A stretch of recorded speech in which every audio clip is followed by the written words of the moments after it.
Wednesday, March 22nd, 23, Stephanie Kluk in the Dominican Republic today. We'll be returning back to Canada on the 25th, Saturday.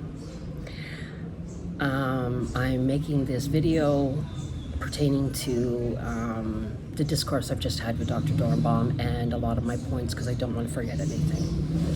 I sent him a message earlier on today reminding him that I was back on the 25th and could I have him refill my prescription for Vyvanse, even if he couldn't fulfill the whole thing, but enough till I could see him, and then we take it from there.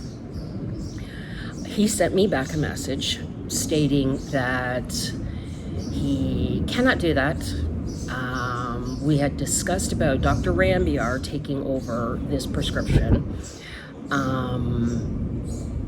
and he's out of town, and that's the end of the story. I still have that message. I will keep that message. So I then responded with a message saying, yes, we did discuss about Dr. Rambiar doing this, but I have been gone for 4 months. I am just arriving back on the 25th. You know what kind of anxiety I have upon returning and running out of medication. I've managed my medication for 4 months, that I haven't had any issues, whatsoever with running out or asking them for refills sooner, anything of the sort. I'm simply trying to come back home and get back into my program. So I said to him, I'm aware that, we were doing this, but, can we not give it some time, like that I have to get back and get to see her as well? So again, just tiding me over in the period of time. He chose not to respond to that message. I waited a few hours. He was so prompt on the first one, so I thought, okay, he's near his phone. So, I had made the assumption that, he's ignoring me right now because he's done it before. This isn't the first. So I then proceeded to send another message stating the fact that, I really don't appreciate as his patient being treated this way.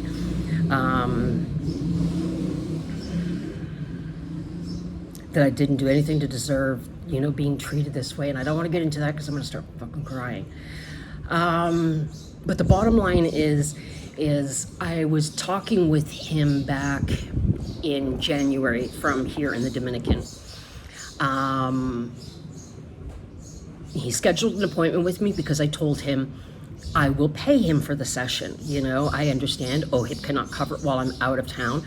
I will cover it. You know what I mean? Not a problem. I understand, his situation. Well, in that message, I proceeded to tell him about the fact that I have been greatly disassociating. I've been, very upset, and if anything, I have been doing a lot more research and looking into childhood trauma and trauma responses and the just toxic childhoods, the whole thing. I've been doing a lot more on that for many different reasons. But one of the things start coming up to me that like all these roles that I'm like, wait a minute, that's my mom. Wait a minute, that's my dad. Wait a minute, it was just like, I don't know. It was just opening up a whole new world for me that I'd never seen all these connections before. And the thing is, the biggest thing with Dr. Dornbaum is I've known him 18 years. So in my phone conversation with him, in January, I have to look up that date. I asked him about this. I questioned him, about like, did you see these roles? This is what I was reading. This is what I was learning. I kind of see this is my mom, this is my dad. Like, do you see this? Like, yes, he was agreeing. And I was like, really? Wow, if you've seen all of this, and you understood all those connections, why weren't you informing me of this? Like, why wasn't this being brought to my attention? Like, there's so many different things I would have done differently and approached differently. And even on the topic of understanding what codependency is now, my son and I, oh my God, it is a classic case of it. You know, and I had attempted suicide at one point in time, and he knew that a lot of this was due to having a difficult time in my relationship with my son at that point in time. We weren't talking, he wouldn't communicate with me, he wasn't responding in any way, and I was just falling deeper and deeper into depression because of it. And then I, had a suicide attempt.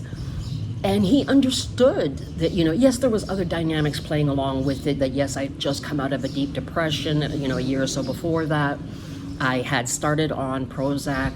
I had, I wasn't taking it as regularly as I supposed to, so I admit there are some other factors playing in there. But the whole thing around, all these connections in regards to my childhood and proven things with, CPSD, complex post-traumatic stress disorder, because that's what I was diagnosed with, and that's what he always calls my diagnosis. So, these are things I am discovering within that realm of complex post-traumatic, especially complex post-traumatic stress disorder that comes from an abusive childhood. And diving into that. So of course I'm questioning him on these things. Like, did you know this? Did you see this? Like, and when he's answering yes, yes, yes, I said, oh, why didn't anyone tell me? Like, why did you not ever point any of this out to me? And he said, well, I could tell he was getting defensive, and he was, unsure how to kind of answer. He was hesitating, and then he was like, well, you don't understand, Stephanie. Sometimes, people aren't ready to, deal with things right away. And I guess that goes with the whole psychotherapy thing and, Pandora's box and whatever else. And you know what? I don't disagree that there is an element of truth to that. But in my case, 18 years. 18 freaking years. And I have been struggling the last few years, really struggling with my son, who at this point in time, I will bet anything is definitely in the cluster Bs, as well as myself and other fucking people in my family. That there was no mention of any of this or connection with it to help me understand, what was going on, because that's what a lot of my, trauma the last few years have been about, the depression, the anxiety, the everything. There's not only my childhood, but there's the fact of this new dynamic playing out, and I'm not understanding any of the connections, where if some of the things that I have been learning recently on my own would have been brought up to me by Dr. Dornbaum, or even suggested that I see someone else who is, more equipped in this area, however you want to put it, to give me guidance on this, instead of just watching me flounder. Like, I feel like I have been in a fishbowl and the water just keeps being, pushed up to my chin, and I'm just on my tippy toes all the fucking time trying to keep my head above water. And to think that somebody had some answers, or at least some direction for some of this, some other things to help me process what's happening to me.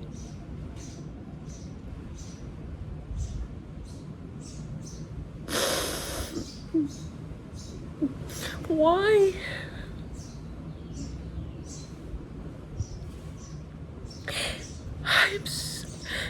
Oh God. And he knows how everyone has let me down through my whole life. I've had no one that I can really rely on. And I've told him that he was my rock. And then if I can always at least have him to tell me the truth and be honest, I can keep my head above the water. But wow. So anyways, when I sent his message, the second message, remember after I said like the 3 hours went by that he hadn't answered, or whatever amount of time it was, but it was quite a few hours. All of a sudden, when I send the next message stating more or less what I've just said to you, and I also have a copy of that, and telling him that this betrayal is just, I don't even know how to handle all this, and I don't feel like he's on my side anymore, and hasn't actually been for quite a while. There's some other little things that have happened in here too that have made me kind of question things and whatever. But I'm not going to go into all of them now, but I will make note of them at another time, because, they're just, it feels like all the pieces are just slotting into place. There's like a slot machine, ching, ching, ching, you know what I mean? They're all lining up. That I think he really had wanted to distance himself from me for a long time. And he didn't really know how to go about it, But when I would feel that feeling before, I would think, oh no, how could that be? You know what I mean? Like, like I'm reading into things. Maybe I am, thinking too much into this, or, whatever. But now with these other things happening, it's like, wait a minute, that doesn't seem so strange now. Anyways. So now after the second message, he responds with some message saying, oh, I was just trying to let you know this. I don't understand where this is coming from, Miss Klug. And I didn't respond to that. I was like, you know what? I'm not getting into this. I'm not. But now he decides to call me. Wow. Now that he hasn't done in a very long time. I was like, wow, that's interesting. That he would actually reach out to me. Usually if he is going to, it's by email, but more times than not, he ignores me until, he finds time that he can get around to things. And look, I know he's a busy man and his life does not revolve around me. It's not about that. But it literally, can be week to 2 weeks to whatever, you know what I mean? And knowing that I'm in some level of crisis just doesn't seem to faze him. But the interesting thing, this is the one point I wanted to make. The really interesting point is he tried to say in our phone conversation too about, I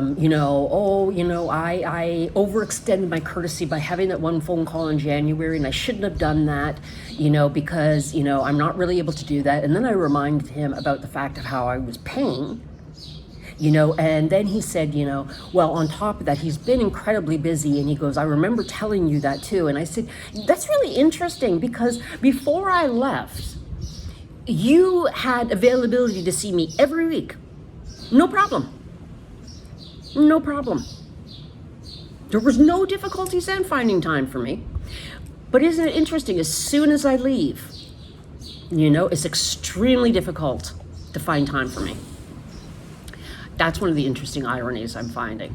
So when he was trying to play this off on the phone to me, I was like, you know what? No, do not. Now you're trying to gaslight me.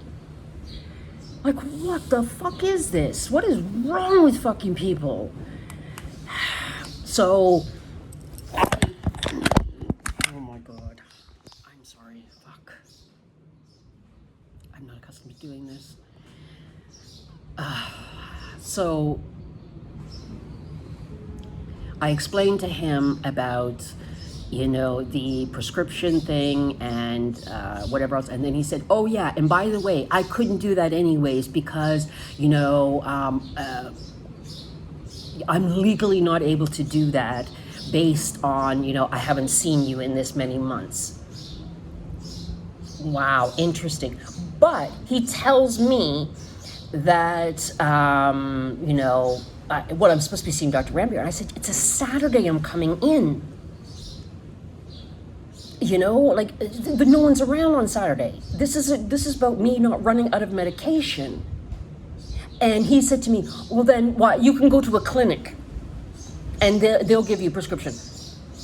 They don't know me from a hole in the ground, and they're gonna give me the Vyvanse, but yet you can't do it because you haven't seen me in the 4 months, but yet has known me for 18 years.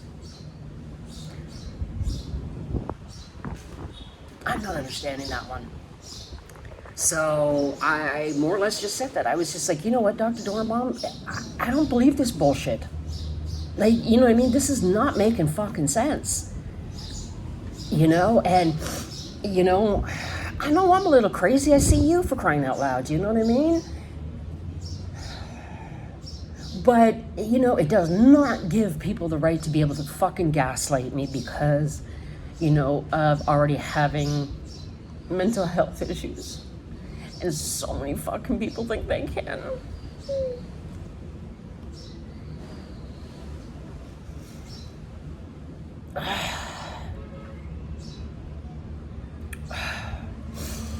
So anyways,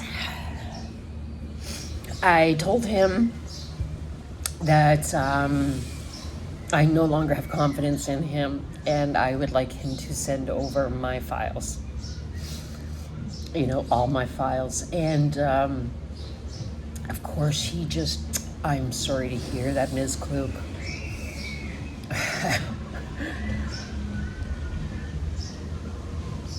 It's such bullshit. It's like he's just blowing smoke up my ass and telling me it's not on fire. It's just crazy. I just don't understand all of this, why people do this shit, but you know what? I'm not taking it anymore.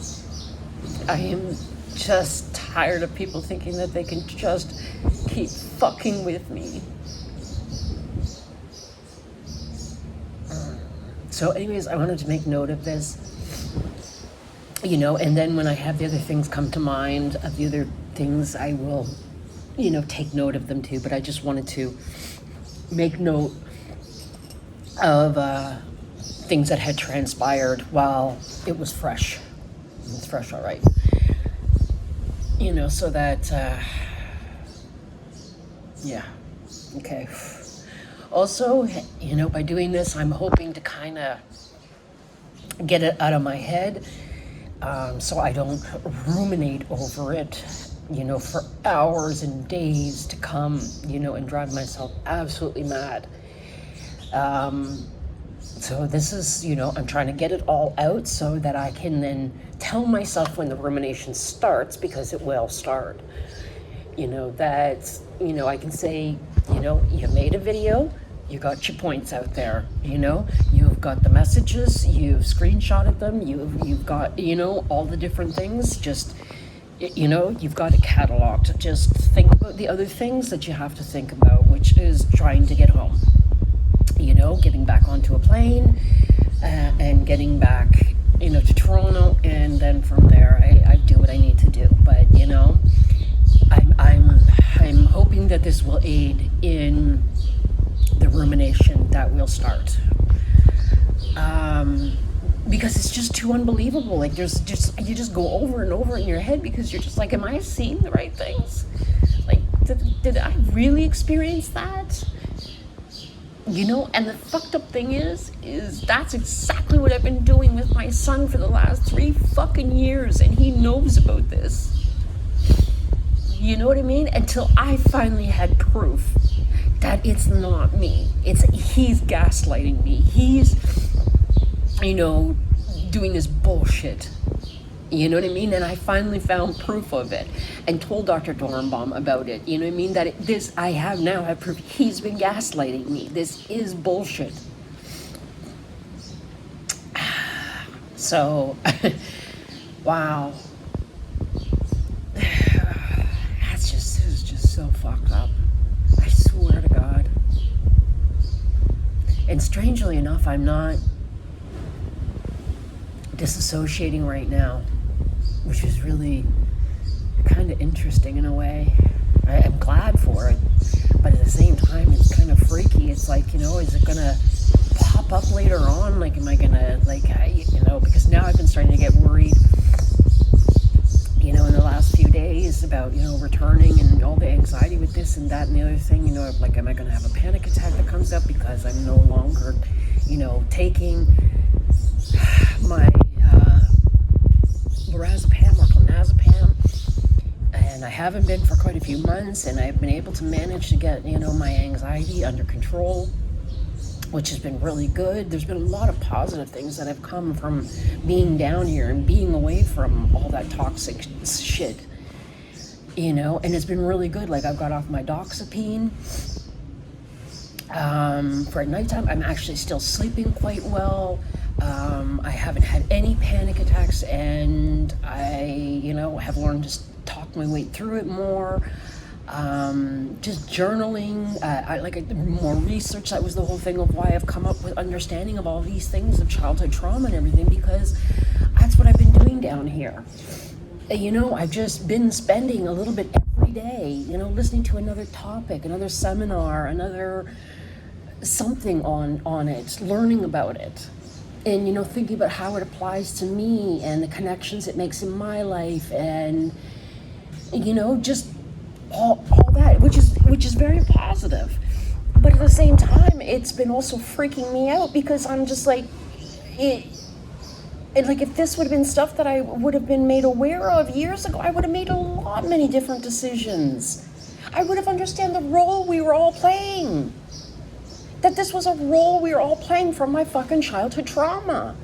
When you don't understand all this thing, you didn't think childhood trauma is just simply remembering what happened to you when you're 5. And it's not. It's so much more than that. The things with my son, I don't know how they'd be different, but they'd be different somehow if I understood the roles we were playing and just the characteristics and the traits of certain behaviors.